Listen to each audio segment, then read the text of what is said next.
하나님 말씀 보겠습니다. 말라기 3장 13절에서 18절 말씀입니다.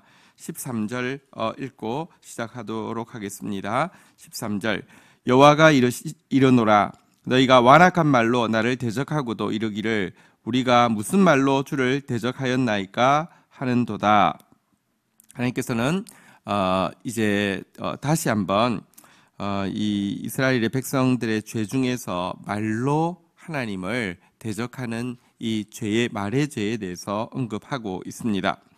자, 그런데 여기도 보니까요, 너희가 완악한 말로 나를 대적한다 이렇게 하나님 말씀하시면서, 그런데 이 말에 대해서 이스라엘 백성들이 어떻게 반응하느냐?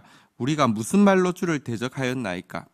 여러분, 말라기에 보면 계속 하나님의 말씀에 대해서 이스라엘 백성들이 딱 반대로 이렇게 따져 묻는 장면을 계속 보게 됩니다. 어떻게 우리가 그렇게 했냐고, 언제 그랬냐고, 무엇으로 그렇게 했느냐고, 한 번도 하나님의 말에 수긍하지 않고요, 계속 반대말을 가지고 따지고 있음을 보게 됩니다.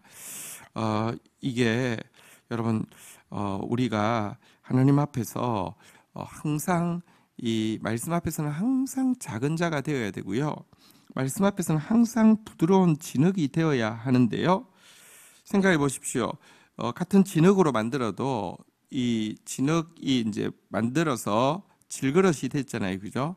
질그릇이 되고 나서 깨지면 주인이 깨진 질그릇 가지고 다시 뭘 못 만듭니다. 만약에 손으로 만들려고 손이 다 찢어지지 않겠습니까? 날카롭게 깨진 질그릇 가지고요. 같은 진흙인데요, 부드러우냐 딱딱하냐에 따라서 완전히 다릅니다. 부드러운 진흙은 진짜 여러분 뭐 이렇게 머드팩도 할 수 있고요, 이렇게 뭐든지 주인이 이것 가지고 뭐든지 만들 수 있는데요, 이것이 딱딱한 해전 상태에서 깨지면요, 진짜 내버리지 아무 데도 쓸모가 없습니다. 구약이 왜 끝날 수밖에 없었느냐? 죄는 구약 내내 있었습니다. 그러나 이 마지막 말라기 때 보면요, 한 번도 하나님 말씀에 수긍한 적이 없고요, 전부 토를 달고 있습니다. 전부 하나님보다 더 똑똑하고요, 전부 하나님을 향해서 지금 원망이 가득 차 있음을 보게 됩니다. 우리 오늘 또 하나님이 우리에게 말씀하신다는 것 자체가 가장 큰 은혜 아닙니까? 하나님의 말씀 앞에서 부드러운 진흙과 같이 정직하게 자기 죄를 인정하고 돌이킬 수만 있다고 하면 주님인 우리가 죄인인 줄 아십니다. 하나님은 우리가 진토인 줄 아신다고 그랬습니다. 우리가 진토임을 기억하신다고 그랬습니다. 진토라는 말 자체가 이중적입니다. 그것은 죄인임을 또 내포하는 뜻도 있습니다. 죄가 많아서 주님이 일할 수 없는 게 아니라 교만해서 주님이 일할 수 없는 것입니다. 어쨌든 지금 이제 하나님께서 다시 한번 말의 범죄에 대해서 지적하고 있는데요. 자, 말의 범죄 14절, 15절에 이렇게 그들이 행하고 있던 말을 하나님께서 이제 인용을 하고 있습니다. 14절 제가 읽고 15절 같이 읽도록 하겠습니다. 14절 제가 읽습니다. 이는 너희가 말하기를 하나님을 섬기는 것이 헛되니 만군의 여호와 앞에서 그 명령을 지키며 슬프게 행하는 것이 무엇이 유익하리요? 15절 같이 읽겠습니다. 지금 우리는 교만한 자가 복되다 하며 악을 행하는 자가 번성하며 하나님을 시험하는 자가 화를 면한다 하노라 함이라. 자, 여기에 보면 그들이 완악한 말로 하나님을 대적하고 있던 그 문장들을 하나님께서 다 듣고 계셨고요, 그대로 인용하고 있는 내용이 나옵니다. 첫 번째는 하나님을 섬기는 것은 헛된 일이다 이렇게 말하는 것입니다. 너무 많이 섬기면 손해니 최대한 몸을 살려야 된다. 하나님 한번 섬기면 쏙쏙 다 빼먹고 끝까지 우리 부려먹을 것이다, 이런 말을 맞아 이러면서 맞장구를 치면서 하고 있었다는 것입니다. 또 한 가지는요, 만군의 여호와 앞에서 그 명령을 지키기 위해서 애쓰거나 반대로 못 지켰다고 슬퍼하는 것은 아무 유익이 없다. 지나치게 이렇게 순종하는 것이나 혹은 지나치게 회개하는 것은 차라리 정신건강에 해가 되지 덕이 되지 않는다, 이런 말을 이렇게 아무렇지 않게 내뱉고 있었다. 이렇게 이야기를 하고 있습니다. 15절로 내려가서는 또 이렇게 말하고 있습니다. 교만한 사람이 복되다. 이런 말을 하고 있었습니다. 무슨 내용입니까? 하나님 앞에서도 자기가 싫은 건 싫다고 딱 자기 주관을 가지고 말하는 사람이 이렇게 하나님도 함부로 대하지 못하고 그냥 무서워서라도 복을 주지, 하나님 앞에서 너무 착한 사람 되면은 하나님께서 앞에서 이렇게 그 덕될 거 하나도 없다, 복될 거 하나도 없다, 이런 말을 또 서슴지 않고 하고 있었습니다. 5절 뒷부분에 보면 또 이렇게 이야기하고 있습니다. 악을 행하는 자가 번성한다. 여러분, 하나님 앞에서 너무 착하면은 하나님 시키는 대로 하면 망하고, 하나님 앞에서 독한 사람 되고 못된 사람 되면 하나님도 함부로 건드리지 못한다. 이런 말 하고 있었다는 뜻이겠지요. 마지막으로 또 하나님 시험하는 자가 화를 면한다. 이런 말도 아무렇지 않게 하고 있었습니다. 하나님을 의심하라고. 그러면 화를 면하는데 순진해가지고 하나님 말씀 다 믿다 보면은 큰일 난다. 이런 말을 너무 아무렇지 않게 하고 있었던 것입니다. 여러분, 그런데 여러분, 이런 말들을 하는 것은 하나님을 심각하게 대적하는 행위입니다. 그리고 이런 말 속에는요, 지금 제가 계속 이야기하지만 율법주의라는 것은 자기 중심으로 신앙생활을 하는 것입니다. 아무리 열심히 해도 자기 중심으로 신앙생활을 하는 것은 여러분 절대로 생명의 열매를 맺을 수 없습니다. 자기 중심으로 신앙생활을 하는 사람들은 복을 구해도 자기가 원하는 복, 세상 사람들의 눈에 보기에 자랑할 수 있는 복을 구하게 되고요. 그런 복을 구하는 사람은 하나님이 그런 복 주려고 하지 않기 때문에 항상 원망과 불평이 있기 때문에요, 이런 말이 나올 수밖에 없습니다. 네, 하나님은요, 말의 죄에 대해서 굉장히 예민하십니다. 오늘 이렇게 그들이 하는 말을 전부 다 인용 하나님께서 하신다는 것은 한마디도 빠짐없이 듣고 계신다는 반증 아닙니까? 하나님은요, 말은 그냥 나오는 것이 아니라 마음에 가득한 것이 나온다고 이야기하고 있습니다. 또 성경에 보면 심판의 날에 우리 각자가 하나님 앞에서 자기가 한 말에, 무익한 말에 대해서 스스로 고백하고 스스로 심판받을 것이다 라고도 말하고 있습니다. 오늘 우리 일상의 삶을 살면서 말로 하나님을 대적하는 완악한 행위가 없도록 우리의 말을 살피고요, 더더구나 우리의 마음을 살피는, 우리의 말을 지키고요, 더더구나 우리의 마음을 지키는 하루가 되기를 주의 이름으로 부탁드립니다. 자, 이제 16절에 하나님께서는 그러나 이렇게 많은 사람들이 말로 범죄하고 있지만 마지막 시대가 되어도 그렇지 않은 사람이 있음을 하나님께서는 보고 있습니다. 여러분, 침소봉대라는 말이 있죠. 작은 거 보고 크게 생각하거나 소수를 보고 전체 다를 매도하는 것, 이것은 굉장히 위험하죠. 그런데 지금은 다수가 범죄하고 있습니다. 아니, 거의 전부가 범죄하고 있습니다. 이런 상황에서도 하나님은요, 경건한 자 한 사람을 절대 놓치지 않습니다. 한 명도, 의인 한 명도 하나님은 놓치지 않습니다. 우리 16절 한번 보도록 하겠습니다. 그때에 여호와를 경외하는 자들이 피차에 말하매 여호와께서 그것을 분명히 들으시고 여호와를 경외하는 자와 그 이름을 존중히 여기는 자를 위하여 여호와 앞에 있는 기념책에 기록하셨느니라. 여러분, 하지만 여기 보는 대로 두 번이나 한번 따라하겠습니다. 여호와를 경외하는 자. 신앙의 핵심, 또 우리 신앙이 성장하면 하늘로부터 성령이 임하시는데요, 성령 충만의 핵심이 뭐냐? 성령 충만이 지혜 충만과 동의어인데요, 지혜 충만의 핵심이 무엇이냐? 여호와를 경외하게 된다는 것입니다. 여호와를 경외하게 되는 것이 무엇이라고요?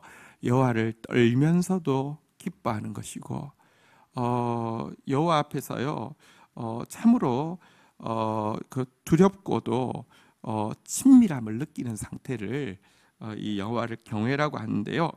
여호와 경외하는 사람들이 또 피차 말한다 그랬는데 이 단어 중요합니다. 공동체는요, 이 교회는 무엇이냐? 여호와를 경외하는 사람이 피차 모여서 피차 말하는 상태가 교회입니다. 두세 사람이 내 이름으로 모인다는 게 뭐 예수 이름으로 모여가지고 농담하고 예수 이름으로 모여가지고 나쁜 짓 하는 것을 이야기하는 게 아니라 예수 이름으로 모인다는 게 예수의 이름을 존중하고 예수의 이름을 경외한다는 뜻이잖아요. 여호와를 경외하는 자들이 피차 말하는 이 말을 하나님은 보니까요, 한번 따라하겠습니다. 분명히 들으시고 기념책에 기록하셨느니라.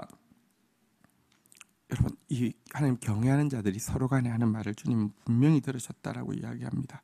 그리고 그것이 얼마나 보배롭든지 기념책에다가, 당신의 기념책에다가 기록했다고 이야기합니다. 기록 왜 했을까요? 여러분, 이 에스더서에 보면 재밌는 일이 있습니다.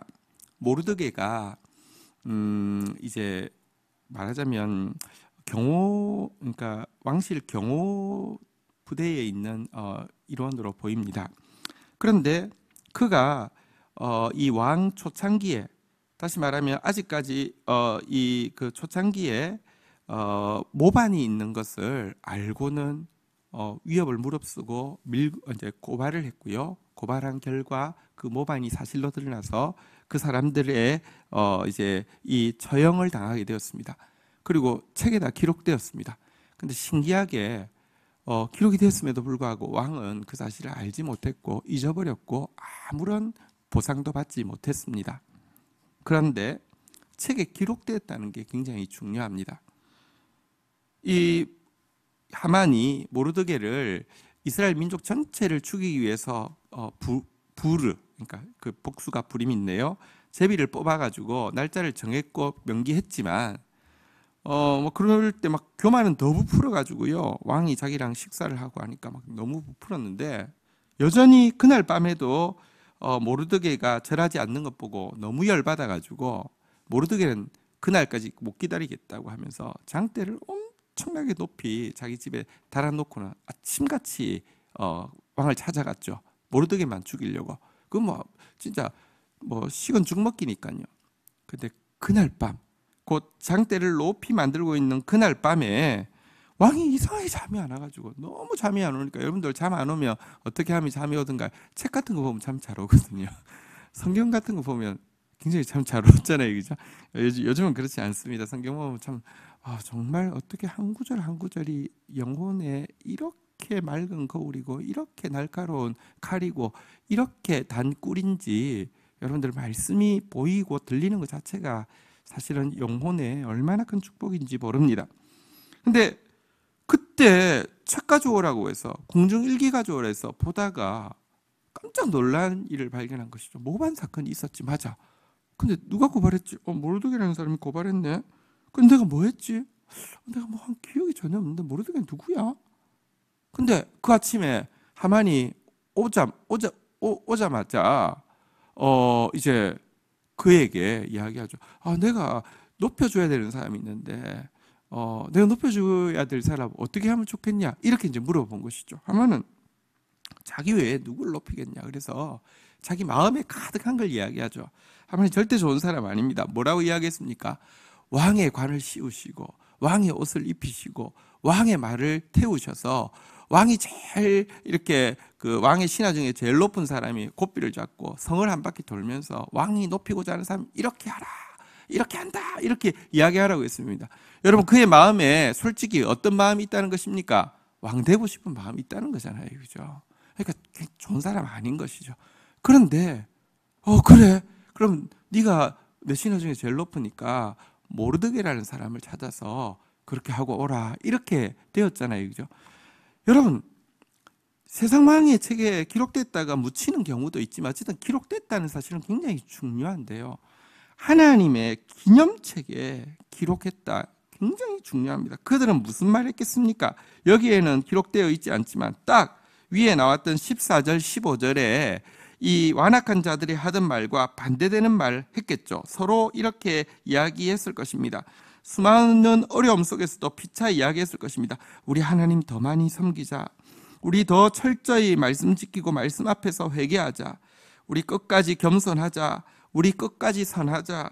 우리 끝까지 믿음 지키자라고 격려하는 이 모습, 하나님께서는요 들으시고 기념책에 오늘도 기록하신다는 사실을 우리 믿고요. 우리 공동체 더 피차 선을 격려하는, 믿음을 격려하는, 순종을 격려하는, 감사를 격려하는 저와 여러분들 되기를 주의 이름으로 축복합니다. 자, 책에 기록하신 거 언제 하나님께서 보상하실까요? 17절 보겠습니다. 만군의 여호와가 이르노라. 나는 내가 정한 날에 그들을 나의 특별한 소유로 삼을 것이요, 또 사람이 자기를 섬기는 아들을 아낌같이 내가 그들을 아끼리니. 자, 여기 보니까요 한번 따라하겠습니다. 내가 정한 날에 나의 특별한 소유로 삼을 것이요. 자, 하나님은 정한 날이 있습니다. 아무 때나 여러분 보십시오. 자녀를 여러분 뭐 직원이 잘한다고 해서 잘할 때마다 이렇게 만약에 칭찬하고 또 반대로 못할 때마다 책망한다고 하면 어떻게 되겠습니까? 둘 다 굉장히 안 좋겠죠. 잘할 때마다 보상해 주면요, 그거는 그 사람의 중심을 혹은 그 사람의 그 뭐랄까요, 진짜 맥시멈을 알 수가 없습니다. 또 못할 때마다 책망한다고 하면 어떻게 안정감을 가지고 또 일할 수 있겠습니까? 이게 지혜로우려고 하면 여러분 잘해도 어떤 이 중심이 보일 때까지, 맥시멈이 보일 때까지 기다리는 거 필요하고요. 못해도 마찬가지죠. 인내하고 기다려주는 것이 필요합니다. 그래서 주님은 정한 날이 있습니다. 그런데요, 이 정한 날이 되기 전까지는 그래서 잘하고 있어도 표시가 없고요, 못하고 있어도 표시가 없습니다. 잘하고 있다고 해서 바로 보상이 있는 것 아니었고, 못했다고 바로 보복이 있는 것도 아니라는 말입니다. 그러나 정한 날이 되면요, 하나님께서요 특별한 소유로 삼으신다라고 말씀했습니다. 특별한 소유이라는 것은요, 여러분 소유가 많이 있지만 특별한 소유는 사실은 적잖아요. 이사 때 보면 물건이 그렇게 많지만 많은 물건들은요 이런 게 있었나 이런 것도 몰랐고요. 또 어떤 물건들은 이사 때마다 고민하잖아요. 이거 이번에는 버릴까? 아유, 한 번도 안 썼는데 아까운데 또 가져갈까?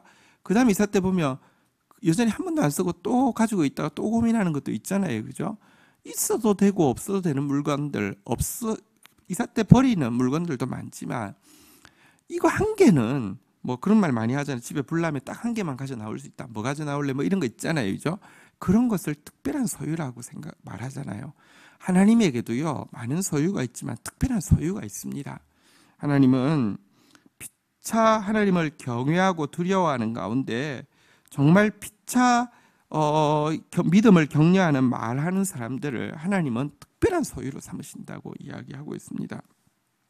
여러분, 저와 여러분들 하나님 앞에 이 특별한 소유 되기를 주의 이름으로 축원드립니다.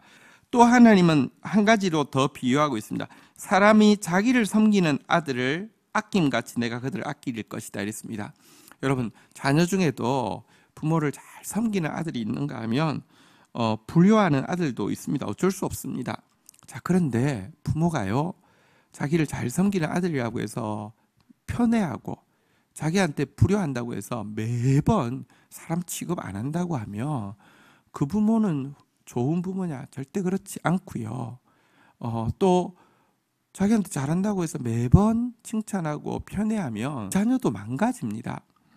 요셉이 뭐 자기 잘못은 아니지만 이 아버지 야곱이 잘못했죠. 왜냐고 하면 어릴 때 같은 형제가 아닌데 요셉만 채색옷 지어 입히고요, 요셉만 일을 안 시키고요. 그럼 형제들이 여러분 밉습니다. 여러분 진짜 속으로 말하면 죽이고 싶은 마음이 듭니다. 이거 잘하는 거 아니죠. 정말 지혜로운 부모는요 자기를 섬기는 아들도 있고 자기에게 불효한 아들도 있어도요, 섬기는 아들한테도 엄하고요, 불효하는 자식에게도 어떤 때는 너그러운 것이 부모의 마음입니다. 그렇지만 끝까지 그런다고 하며, 끝까지 효자와 불효자의 구별이 없다고 하며, 그거는 또 공의롭지 못합니다. 자기를 섬기는 아들을 아낌같이 아낀다는 말은 무엇이겠습니까?